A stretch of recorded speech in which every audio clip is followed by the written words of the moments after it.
In the rich tapestry of the Bible, Romans 14 verses 5 to 6 presents a profound insight into the diversity of faith and the freedom believers have in their spiritual practices.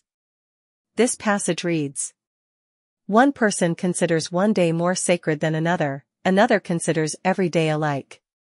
Each of them should be fully convinced in their own mind.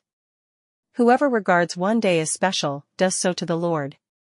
Whoever eats meat does so to the Lord, for they give thanks to God, and whoever abstains does so to the Lord and gives thanks to God." At first glance, these verses might seem to encourage moral relativism or indifference, but a deeper examination reveals a profound truth about the nature of faith and the individual conscience. Here are key takeaways from Romans 14 verses 5 to 6. Freedom and conviction. The passage emphasizes that each person should be fully convinced in their own mind about their spiritual practices. This highlights the importance of personal conviction and the autonomy of the individual conscience in matters of faith. Unity amid diversity. Despite differing practices, the passage underscores the unity of believers in their devotion to the Lord. Whether one chooses to observe certain days or dietary restrictions, the common denominator is the reverence and gratitude directed towards God.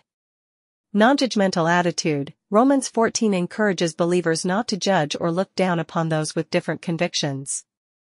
Instead, it advocates for mutual respect and understanding, recognizing that faith expressions can vary without compromising one's devotion to God. In a world marked by religious diversity and varying interpretations of Scripture, Romans 14 verses 5 to 6 serves as a poignant reminder of the beauty found in unity amidst differences. It calls for humility, empathy, and a deep respect for the individual journey of faith.